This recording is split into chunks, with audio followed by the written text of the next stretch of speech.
Mesdames et messieurs, rebonjour et bienvenue à cette nouvelle édition de notre programme quotidien Manchette. Alors, avec la revue de la presse d'aujourd'hui, du 20 août 2026. Et on commence avec El Ahram ou Hebdo, où nous lisons ici à Haftar, le Caire réaffirme son soutien à l'unité de la Libye. Le président Abdel Fattah el-Sisi a réitéré mercredi, le 19 août, la position du Caire en faveur de la préservation de l'unité de la Libye et de l'unification de ses institutions lors de sa rencontre en Égypte avec le maréchal Khalifa Haftar, commandant en chef de l'armée nationale libyenne. Au cours de cet entretien consacré aux relations bilatérales et à la situation en Libye, el-Sisi a notamment insisté sur la nécessité d'organiser les élections législatives présidentielles dans le cadre d'un processus politique visant à consolider la stabilité du pays, selon un communiqué présidentiel. Le président a réaffirmé la profondeur des relations entre l'Égypte et la Libye, soulignant l'importance de renforcer les liens historiques entre les deux pays voisins. Les deux responsables ont ainsi examiné la perspective de renforcer leur partenariat dans différents domaines. La rencontre s'est déroulée en présence du général Khalifa Haftar, chef d'état-major de l'ANL, de Belgassem Haftar, président du Fonds de reconstruction de la Libye, ainsi que de Hassan Rachad, chef des renseignements des services de renseignement égyptiens. Un soutien à la stabilité de la Libye, le président égyptien a également renouvelé le soutien de l'Égypte à la sécurité et à la stabilité de la Libye, ainsi qu'aux initiatives visant à atteindre ces objectifs. Le Caire entend contribuer à créer les conditions nécessaires au développement et à la prospérité de la Libye, tout en veillant à préserver son unité et son intégrité territoriale. De son côté, Khalifa Haftar a salué les efforts déployés par le Caire en faveur de la paix, de la sécurité et de la stabilité dans la région et particulièrement en Libye.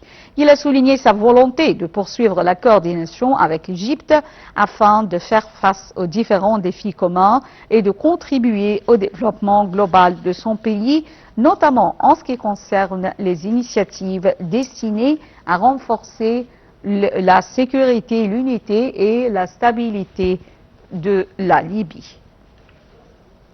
Et pour plus de détails, alors j'ai le plaisir d'avoir avec moi en ligne Madame Farida Choubechi, journaliste et écrivaine, qui va nous parler de ce sujet. Bonjour Madame Farida Choubechi, bienvenue. Bonjour à vous et à tous vos téléspectateurs, mais malheureusement, j'ai pas entendu. Je vous ai pas entendu au début. C'était quoi? Vous parliez de quoi? Alors nous étions en train de parler de la rencontre entre le président Abdel Fattah el-Sisi et le maréchal libyen Khalifa Haftar.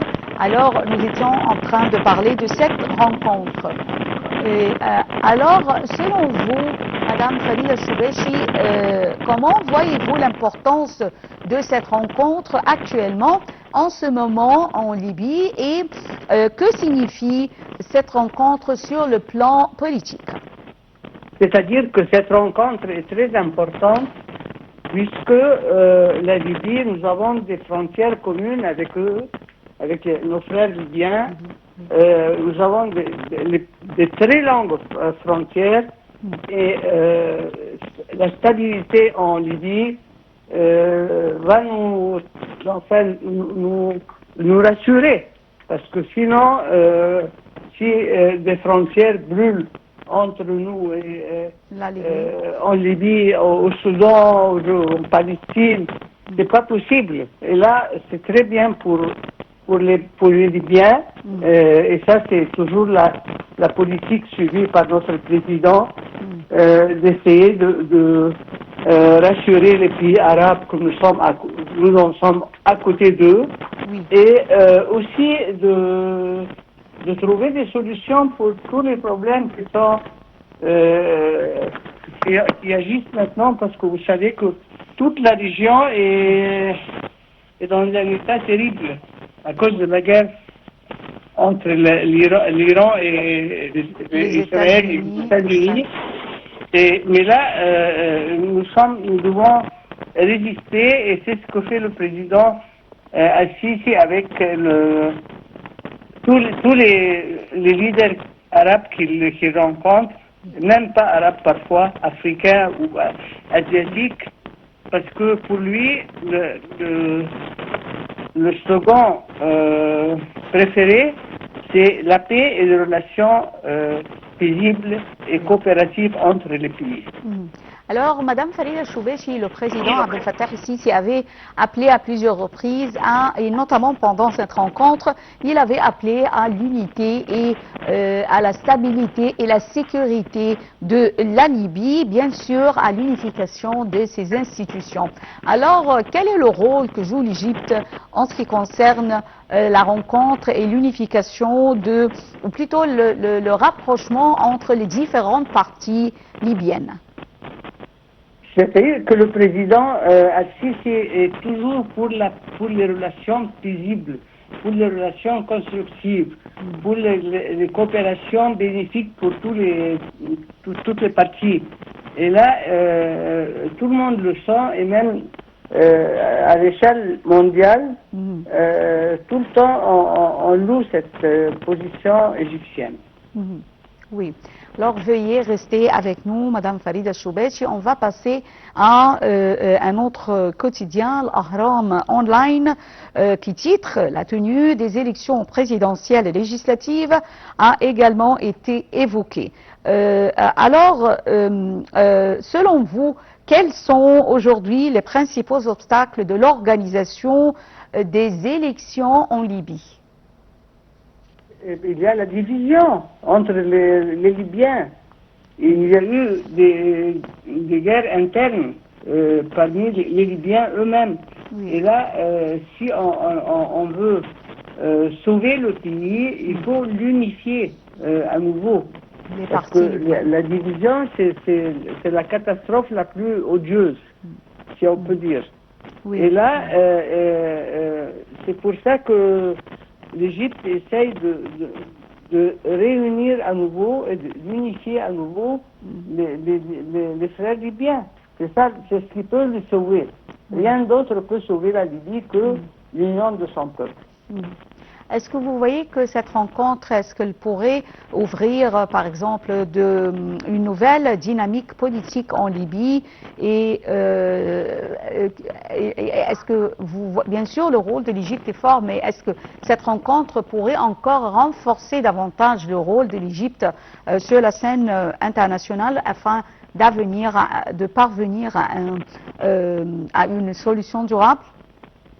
Tout à fait, tout à fait. Comme je vous ai dit, et comme vous le savez sûrement, que plus on vit en paix, on vit en coopération, en production, on essaye de travailler, d'avancer, de progresser avec le pays. C'est ça le but, quoi. Mais s'entretuer entre le seul peuple, le peuple qui n'a jamais, je ne pense pas, tant que j'ai pas entendu avant ça que les Libyens s'entretuaient. Et là, vraiment, c'est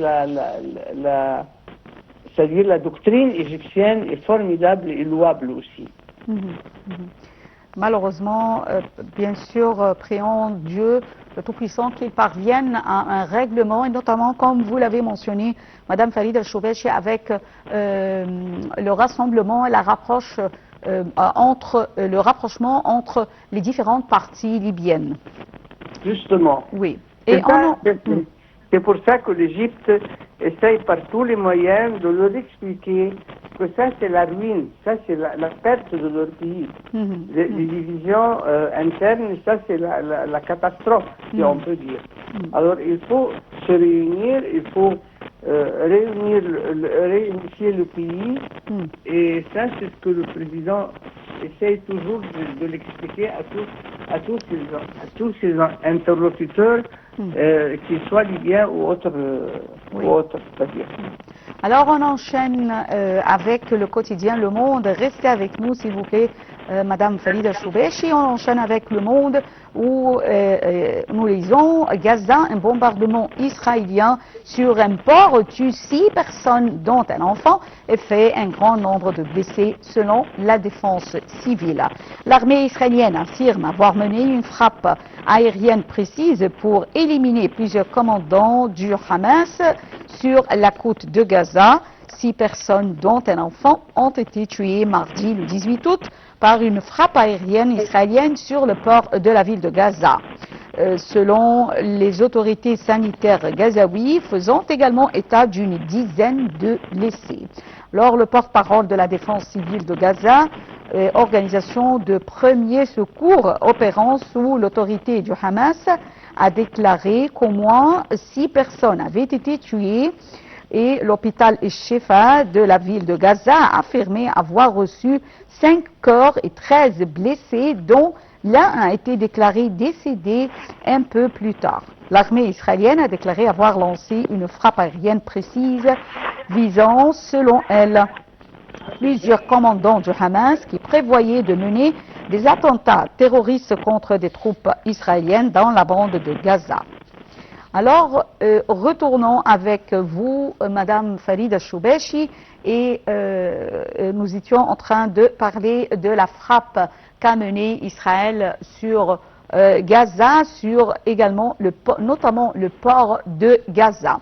Alors, cette frappe qui aurait fait 6 morts et plusieurs blessés, et un mort était un enfant, alors intervient alors que les négociations pour un cessez-le-feu à Gaza se déroulent, se poursuivent actuellement.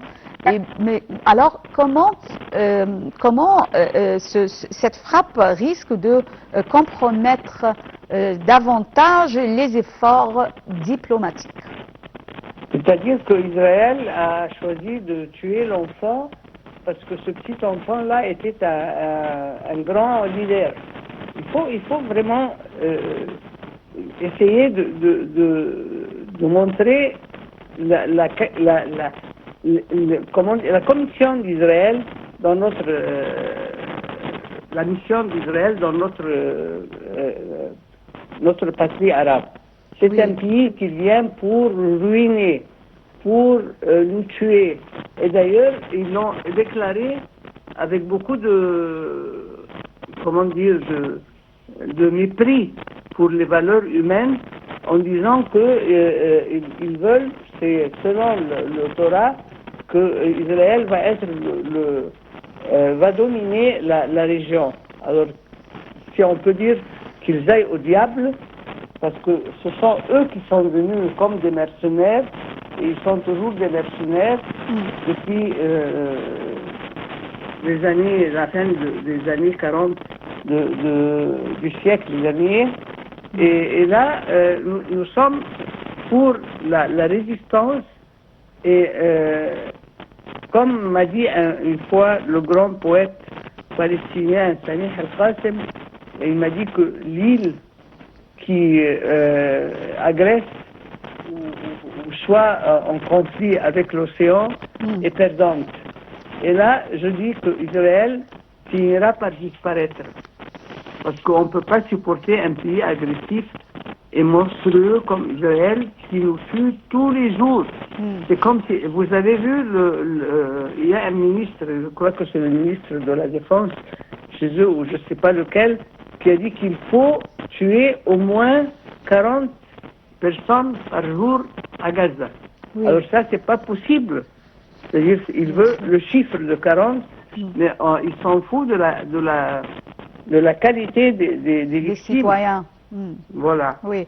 Mais comment les organisations internationales telles que l'ONU et les autres organisations, notamment les organisations humanitaires, elles ont toujours les bras croisés en ce qui concerne ce sujet? Alors, c'est très évident, c'est clair.